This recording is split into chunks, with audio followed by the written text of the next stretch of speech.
Hello everyone, welcome to our YouTube channel Visual Institute. My name is विकास जांगीड़। आज है 28 अप्रैल 2020 और आज का क्वाट है क्रिएट हिस्ट्री। आपको स्क्रीन पर एक नाम दिख रहा होगा, हिमा दास।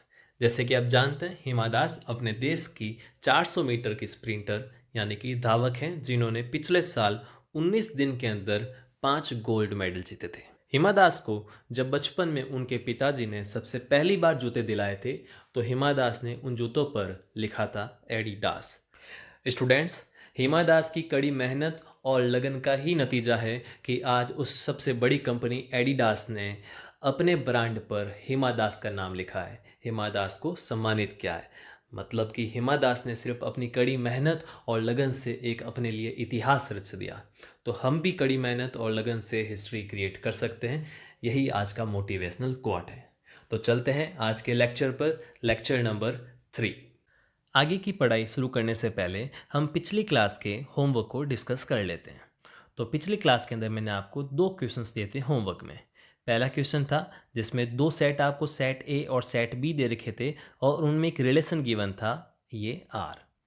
हमें इस रिलेशन की डोमेन और रेंज निकालनी है। तो जैसा कि मैंने आपको बताया था, किसी भी रिलेशन की डोमेन क्या होती है कि उस रिलेशन के अंदर जो जो ऑर्डर्ड पेयर्स है उनके फर्स्ट एलिमेंट का सेट क्या होगा, डोमेन, और सेकंड एलिमेंट का सेट क्या होगा, रेंज। तो मैं कह सकता हूँ कि यहाँ पर डोमेन क्या होगी, यहाँ पर डोमेन होगी।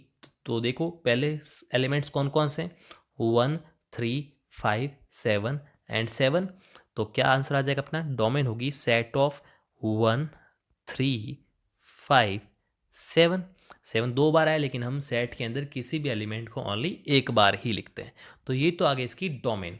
ऐसे ही इसकी रेंज क्या होगी, तो इसकी रेंज होगी जो उसका सेकंड एलिमेंट है। तो सेकंड एलिमेंट्स क्या क्या है ऑर्डर्ड पेयर के, P R Q P Q. तो ध्यान से देखा जाए तो पी आर क्यू तीनों एलिमेंट्स हैं, कोई 2 बार है कोई 1 बार है, लेकिन हम एक बार ही लिखेंगे। तो अपना आंसर क्या हो जाएगा, पी क्यू एंड आर। तो ये हुआ पहले क्वेश्चन का सॉल्यूशन। अब करते हैं सेकंड क्वेश्चन को सॉल्व। तो सेकंड क्वेश्चन के अंदर सेट ए दे रखा है जिसके अंदर एलिमेंट्स है 2, 4 एंड 6। ऐसे ही एक सेट बी दे रखा है जिसके अंदर 3 एलिमेंट्स है एक्स, वाई और जेड। हमें इस क्वेश्चन के अंदर बताना है कि इनमें से कौन कौन से रिलेशंस जो है वो ए से बी में डिफाइन है। ठीक है, तो सिंपल सी बात है, अगर कोई रिलेशन ए से बी में डिफाइन है तो जो भी उस रिलेशन के ऑर्डर्ड पेयर्स है उसमें पहला एलिमेंट आएगा ए से और फिर दूसरा एलिमेंट आएगा बी से। तो चेक करते हैं हम, R1 को चेक किया तो R1 के अंदर कौन कौन से ऑर्डर्ड पेयर है। पहला ऑर्डर्ड पेयर है 2, x, इसमें 2 ए से है और x बी से है, तो ये वाला तो राइट हो गया। फिर दूसरा ऑर्डर्ड पेयर है y, 4, y यहाँ पर b से है और 4 यहाँ पर a से, तो ये क्या हो गया, रॉन्ग। तो R1 अपना रिलेशन ए से बी में नहीं होगा। ऐसे हम बात करते हैं R2 की। तो R2 के अंदर यहाँ पे 2 ऑर्डर्ड पेयर है। पहला ऑर्डर्ड पेयर है 4, y, तो यहाँ पे 4 कहाँ से है, ए से, और y कहाँ से है, बी से, तो ये तो ठीक है। फिर दूसरे ऑर्डर पेयर की बात करते हैं, तो यहाँ पे y, 4 है, तो y आ गया b से और 4 आ गया a से, तो ये भी क्या हो गया, रॉन्ग। फिर तीसरे रिलेशन की बात करते हैं R3। तो R3 में देखते हैं हम, R3 में 3 ऑर्डर पेयर है। पहला एलिमेंट है 2 जो कि a से है, दूसरा एलिमेंट है x जो कि b से है, तो ये वाला ऑर्डर पेयर ठीक है। 4, y में 4 है a से, y है b से, तो ये भी क्या है, राइट। फिर हम बात करते हैं थर्ड ऑर्डर पेयर की, जिसमें पहला एलिमेंट है 6 जो कि a से है और दूसरा एलिमेंट है z जो कि b से है, तो ये भी राइट है। तो मीन्स R3 जो रिलेशन है, ये R3 रिलेशन ए से बी में डिफाइन है। तो अपना आंसर क्या होगा, यहाँ पर R3 जो रिलेशन है वो ए से बी में डिफाइन है। ठीक है स्टूडेंट्स, तो हम चलते हैं आज के लेक्चर पर। तो हमने कल शुरू किया था टाइप्स ऑफ रिलेशन को। आज हम करने वाले हैं टाइप्स ऑफ रिलेशन के रिमेनिंग रिलेशंस। ठीक है स्टूडेंट्स, हमने कल क्या क्या पढ़ लिया था, हमने पढ़ लिया था empty relation, universal relation, identity relation and inverse relation. तो रिमेनिंग रिलेशंस हम आज करने वाले हैं, जिसमें से पहला अपना कौन सा रहेगा, रिफ्लेक्सिव रिलेशन। तो हमारा पॉइंट है रिफ्लेक्सिव रिलेशन यानी कि स्वतुल्य संबंध। सबसे पहले हम इसकी परिभाषा चेक करते हैं। तो इसकी परिभाषा, इसकी डेफिनेशन क्या है, in a reflexive relation every element maps to itself. मतलब कि स्वतुल्य संबंध के अंदर हर एक अवयव खुद के साथ मैपिंग करेगा, खुद के साथ लिंक होगा, या उस एलिमेंट की खुद के साथ रिलेशनशिप तो होगी ही। किसी और के साथ भी हो सकती है, लेकिन खुद के साथ तो होगी ही अगर वो रिफ्लेक्सिव रिलेशन है, स्वतुल्य संबंध है। इसको समझने के लिए एक छोटा सा एग्जाम्पल लेते हैं। हमने एक सेट कंसीडर किया, सेट ए, जिसके अंदर दो एलिमेंट्स है 1 एंड 2। अगर मैं एक रिफ्लेक्सिव रिलेशन का एग्जाम्पल कहना चाहूँ तो मैंने यहाँ पे एक एग्जाम्पल लिख रखा है, ठीक है। कैसे बना, क्या बना, वो हम अगले टर्न पे इसको और डिटेल के अंदर पढ़ेंगे। बस आपको समझाने के लिए मैंने एक यहाँ पर एग्जाम्पल ले लिया। मुझे एक रिलेशन आर दे रखा है जो सेट ए का ए पर ही रिलेशन है, तो बस हम ये चेक कर लेते कि रिलेशन रिफ्लेक्सिव रिलेशन है या नहीं है। तो आपको दिख रहा होगा इस आर के अंदर दो ऑर्डर्ड पेयर है, 1,1 एंड 2,2। तो उसको चेक करते हैं रिफ्लेक्सिव रिलेशन है या नहीं। तो चेक करने का क्या तरीका है कि आपके पास जो ऑर्डर्ड पेयर है, उस ऑर्डर्ड पेयर में पहला जो भी एलिमेंट है वो खुद के साथ लिंकेज रखना चाहिए। दूसरे के साथ रख रहा हो कोई अपने को दिक्कत नहीं है, लेकिन खुद के साथ उसका होना ही चाहिए, ठीक है। तो यहाँ पर क्या है, 1 है तो 1 का 1 के साथ है, चलो ठीक है, ये वाला राइट है। फिर दूसरा क्या है, 2 का 2 के साथ, ठीक है। तो यहाँ पे दो एलिमेंट ए के अंदर है 1 और 2, और दोनों का खुद के साथ यहाँ पे मैपिंग है, मीन्स ये रिफ्लेक्सिव रिलेशन है। तो ये वाला रिफ्लेक्सिव रिलेशन हुआ। अगर मैं यहाँ पर एक और कंसिडर कर लेता कि यहाँ पे 1,2 भी एक ऑर्डर्ड पेयर होता, तो क्या ये रिफ्लेक्सिव रिलेशन कहलाता? हाँ कहलाता। क्यों कहलाता? क्योंकि सेट ए के अंदर जो दो एलिमेंट 1 और 2 है उनका खुद के साथ तो मैपिंग है ही, किसी और के साथ मैपिंग है वो चलेगा, ठीक है। उससे अपन को कोई भी दिक्कत अपन को उससे नहीं है, बस खुद का खुद के साथ तो होना ही चाहिए। ओके स्टूडेंट्स, तो हम एक चीज़ यहाँ पे क्लियर बता सकते हैं कि the reflexive relation is given by a comma a belongs to R. यहाँ पे एक सिंबल अपन ने मिस कर लिया, ऑल ऑफ, ठीक है। तो जो भी ए कॉमा ए है वो तो आर के अंदर आएगा ही। अगर वो सारे ए कॉमा ए आर के अंदर आ रहे हैं तो रिलेशन कौन सा रिलेशन होगा? रिफ्लेक्सिव रिलेशन होगा। इसको और भी अपन डिटेल के अंदर समझेंगे, पहले हम आज के रिलेशंस कंप्लीट कर लेते हैं, ठीक है स्टूडेंट्स। तो अब चलते हैं अगले रिलेशन पर, सिमेट्रिक रिलेशन यानी कि सममित संबंध। तो नाम से ही जाहिर है यहाँ पे कुछ सिमेट्री होने वाली है। तो इसकी डेफिनेशन हम चेक करते हैं सबसे पहले। A symmetric relation is one in which for any ordered pair x, y in R, the ordered pair y, x must also be in R। यानी कि एक सममित संबंध ऐसा संबंध होता है कि यदि उसके अंदर x, y एक ऑर्डर्ड पेयर है तो y, x भी एक ऑर्डर्ड पेयर उसके अंदर होगा। मतलब कि अगर वहाँ पर 1,2 है तो 2,1 भी होगा, 1,3 है तो 3,1 भी होगा, p, q है तो q, p भी होगा।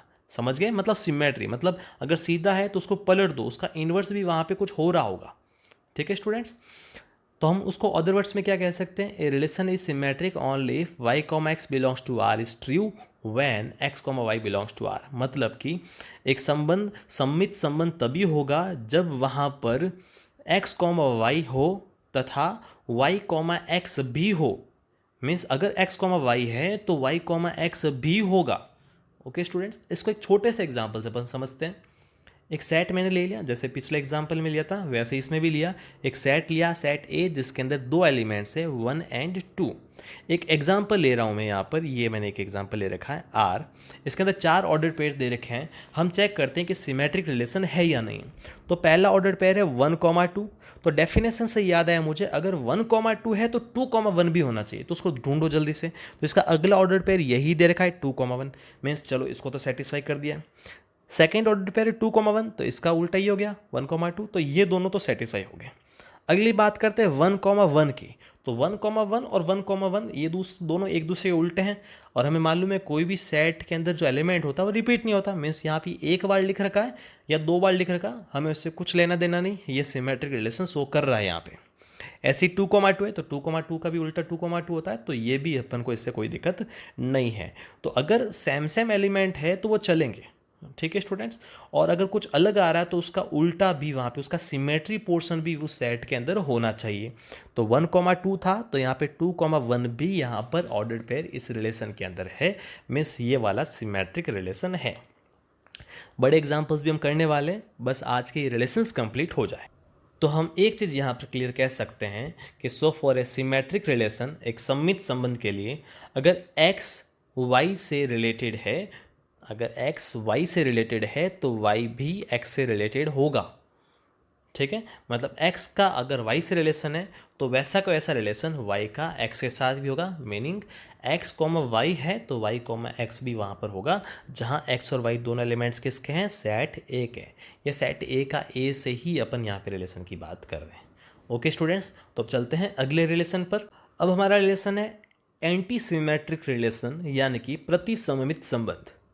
तो ये जस्ट सिमेट्रिक रिलेशन का उल्टा हमें दिख रहा है, क्योंकि इसके नाम के आगे क्या लग गया, एंटी लग गया, तो ये इसका एंटी है, मतलब ये जस्ट उसका क्या है, ऑपोजिट है। तो ये चीज़ तो क्लियर हो गई। तो थोड़ा सा रिकॉल करते हैं, सिमेट्रिक रिलेशन क्या था। सिमेट्रिक रिलेशन ये था कि अगर वहाँ पर एक रिलेशन के अंदर एक ऑर्डर्ड पेयर है एक्स कॉमा वाई, तो उसके अंदर वाई कॉमा एक्स भी होगा। तो इस सेंटेंस का आप ऑपोजिट बनाओ, क्या ऑपोजिट बनेगा कि अगर वहाँ पर एक्स कॉमा वाई है तो वाई कॉमा एक्स नहीं होगा। सिमेट्रिक क्या था, अगर x कॉमा वाई है तो y कॉमा एक्स भी होगा। तो उसका एंटी क्या हो गया, एंटी सिमेट्रिक, कि अगर वहाँ पे x कॉमा वाई है तो y कॉमा एक्स तो होगा ही नहीं, वहाँ पे नहीं होगा। ठीक है, बस ये कि दोनों बराबर नहीं होने चाहिए ना, कि बराबर में हम कुछ कह नहीं सकते हैं, वो रिफ्लेक्सिव के अंदर आ जाता है। तो हम इसकी एक बार डेफिनेशन भी चेक कर लेते हैं। An anti symmetric relation is one in which for any ordered pair x comma y in the R, the ordered pair y comma x must not be in R unless x equals to y। ठीक है, मतलब अगर वहाँ पर x comma y है relation के अंदर तो y कॉमा x नहीं होना चाहिए, y कॉमा x क्या नहीं होना चाहिए। तो ये चीज़ हमें यहाँ से क्लियर हो गई कि सिमेट्रिक का जस्ट ऑपोजिट क्या है, एंटी सिमेट्रिक। तो इसको भी हम एक एग्जांपल से समझते हैं। हमने एग्जांपल लिया कि एक रिलेशन दे रखा है, द बाइनरी रिलेशन, मतलब कि जो अपने पास दो एलिमेंट्स के अंदर एक रिलेशन है, मतलब कि ऑर्डर्ड पेयर के अंदर दो एलिमेंट है, उसको अपन क्या बोल देंगे, बाइनरी बोल देंगे।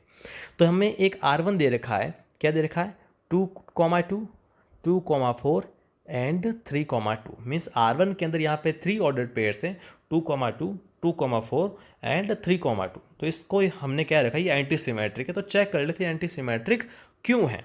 तो पहली बात 2,2, तो जो इक्वल वाले हैं, मतलब पहला एलिमेंट और दूसरा एलिमेंट जो बराबर, हम उसको डिस्कस नहीं करेंगे, क्योंकि वो एंटी सिमेट्रिक या सिमेट्रिक के कंसीडर नहीं होता, कि वो रिफ्लेक्सिव के अंदर कंसीडर हो गया है। ठीक है, तो दूसरे ऑर्डर पेयर पे अपन चलते हैं, वो क्या है, 2,4। तो अगर 2,4 है तो इसका उल्टा करो, 4,2। तो अगर एंटी सिमेट्रिक की बात कर रहे हैं तो 2,4 है तो 4,2 नहीं होना चाहिए। ठीक है, और है भी नहीं यहाँ पे, चलो ये तो ठीक है। फिर अगली बात करते हैं 3,2 की। तो अगर 3,2 है तो इसका उल्टा क्या हुआ, 2,3। तो 3,2 का उल्टा क्या हुआ, 2,3। तो 2,3 नहीं होना चाहिए और नहीं है, मीन्स ये वाला यहाँ पे एंटी सिमेट्रिक रिलेशन है। तो ये तो क्लियर हो गया। लेकिन अगर मैं but if we add the ordered pair 4,2, अगर इसी रिलेशन के अंदर में 4,2 ऐड करके एक नया रिलेशन R2 बना लेता, जो कि क्या है 2,2, 2,4, 3,2 एंड 4,2, तो ये अब एंटी सिमेट्रिक नहीं हुआ। क्यों नहीं हुआ, क्योंकि इसके अंदर एक ऑर्डर्ड पेयर है 2,4 और 2,4 का उल्टा क्या हुआ, 4,2। तो 4,2 भी इसके अंदर आ गया। तो अगर यहाँ पे 2,4 है और 4,2 भी है तो ये तो सिमेट्रिक वाली चीज़ आ गई ना यहाँ पे। ठीक है ना, मतलब ये सिमेट्रिक वाली चीज़ आ गई। लेकिन हम क्या पढ़ रहे हैं, एंटी सिमेट्रिक पढ़ रहे हैं। तो एंटी सिमेट्रिक की कंडीशन क्या है कि अगर 2,4 है तो 4,2 नहीं होना चाहिए, लेकिन यहाँ पर है, इसलिए ये R2 जो है ना वो एंटी सिमेट्रिक नहीं है। ठीक है, R1 एंटी सिमेट्रिक था लेकिन R2 एंटी सिमेट्रिक नहीं। तो क्या R2 सिमेट्रिक है, चेक कर लेते हैं। तो अगला ऑर्डर पेयर क्या, 3,2। तो 3,2 का उल्टा क्या हुआ, 2,3। तो क्या इसके अंदर 2,3 है, नहीं है, मतलब कि ये सिमेट्रिक भी नहीं है। ऐसा नहीं कि एंटी सिमेट्रिक नहीं है तो सिमेट्रिक होगा, नहीं, एंटी सिमेट्रिक नहीं है तो हम सिमेट्रिक की भी कंडीशन चेक करेंगे। तो यहाँ पे सिमेट्रिक भी नहीं है और एंटी सिमेट्रिक भी नहीं है। ओके स्टूडेंट्स, तो स्टूडेंट आज के होमवर्क में भी मैं आपको 2 क्वेश्चन दे रहा हूँ। 1 एंड 2 इनको अच्छे से आप पढ़ना, ट्राई करना सॉल्व करने की। नहीं होता है कोई बात नहीं, अगर आपसे सॉल्व हो जाता है तो कमेंट सेक्शन में इनके आंसर आप ज़रूर लिखना। इन होमवर्क के क्वेश्चन को हम अगली क्लास में डिस्कस भी करेंगे। ठीक है students, thank you students for watching this video. अगले लेक्चर के लिए हम इसी समय पर आपको मिलेंगे। हमारे ऑफिशियल टेलीग्राम चैनल को ज्वाइन करने के लिए डिस्क्रिप्शन बॉक्स में लिंक दे रखी है, उस पर टिक कीजिए। आपको उस टेलीग्राम चैनल पर इस लेक्चर की पीडीएफ प्रोवाइड की जाएगी। अगर आपको ये वीडियो पसंद आया है तो इस वीडियो को आप लाइक कीजिए। अगर आपको इस वीडियो से हेल्प मिलती है तो आप इस वीडियो को आपके साथी स्टूडेंट्स के बीच में भी शेयर कीजिए, जिससे उनको भी इस वीडियो से हेल्प मिल सके। इस चैनल को आप सब्सक्राइब कीजिए, जिससे इस चैनल के जो भी फर्दर नोटिफिकेशन से आपको ऑन टाइम मिले और आप लेक्चर पर ऑन टाइम रहे। Thank you.